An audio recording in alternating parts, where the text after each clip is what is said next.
নূরপুরে ভাঙন আরও তীব্র হয়েছে, যার জেরে জেটিঘাট সংলগ্ন রাস্তা অনেকটাই বসে গিয়েছে। এমনকি এর ফলে বন্ধ হয়ে গিয়েছে নূরপুর গেঁওখালি গাদিয়াড়া ফেরি পরিষেবা। দ্রুত সংস্কারের কাজ শেষ হবে বলে জানিয়েছেন ডায়মন্ড হারবারের বিধায়ক পান্নালাল হালদার। ইতিমধ্যে আর্থ মুভার এনে দ্রুত কাজ করার চেষ্টা করছে প্রশাসন। তবে রাস্তা ও বাঁধের কিছু অংশ ক্ষতি হওয়ায় জল ঢুকেছে এলাকায়। নূরপুর থেকে গাদিয়াড়ায় যাওয়ার যে জেটিটা, সেই জেটিটা পাড়ে রাস্তা, পাকা রাস্তা ছিল, আমাদের সঙ্গে করা হয়েছে, সেটা ভেঙে যায়। সেই ভেঙে যাওয়ার কারণে এখন চলাচল বন্ধ। আমরা রিপেয়ারিংয়ের যে ইঞ্জিনিয়ার সব দপ্তরের ইঞ্জিনিয়ার এসেছিলো, তাদের সঙ্গে কথা হয়েছে। ওরা বলছে 8 থেকে 10 দিনের জন্যে আমরা সাময়িকভাবে ওকে চলাচলের ব্যবস্থা।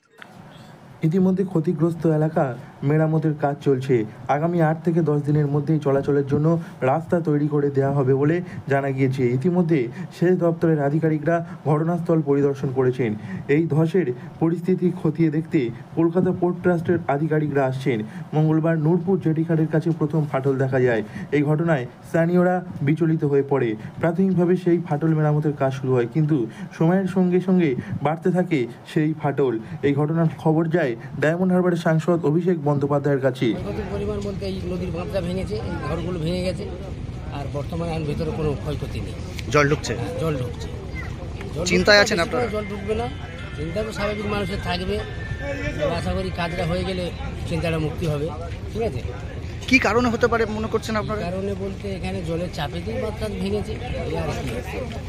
জাহাজ একখানা মেরেছিল আগে, জাহাজ একখানা মেরেছিল সেটা আগে, আরো আগে হয়তো ওরা একটা প্রেশার হবে, বাঁধের ক্ষয়ক্ষতি হয়েছে, হয়তো প্রেশার, এটা বোঝা যায়নি। ইতিমধ্যে সেচ দপ্তরের আধিকারিক ও প্রশাসনের উচ্চপদস্থ আধিকারিকরা যুদ্ধকালীন তৎপরতায় কাজ শুরু করেছে। তবে ফাটল ক্রমশ বাড়ছে। হাওড়া ও পূর্ব মেদিনীপুরে যাতায়াতের ক্ষেত্রে ব্যস্ততম নূরপুর ফেরিঘাটের কাছেই কিছুদিন আগে নিয়ন্ত্রণ হারিয়ে চলে আসে বিদেশি পণ্যবাহী একটি জাহাজ। জাহাজটি জেটিতে ধাক্কা না মারলেও সংলগ্ন হুগলি নদীর বাঁধে এসে ধাক্কা খায়, ফলে দুর্বল হয়ে পড়ে সেই বাঁধ। পরে জলের চাপ সহ্য করতে পারেনি সেই বাঁধ। এদিকে গুরুত্বপূর্ণ এই জেটিঘাট 3টি জেলার সংযোগ রক্ষা করত। আপাতত এই পরিষেবা বন্ধ থাকায় অসুবিধায় পড়েছেন অনেকেই। দক্ষিণ 24 পরগনা থেকে নওয়াব মল্লিকের রিপোর্ট, লোকাল 18 বাংলা।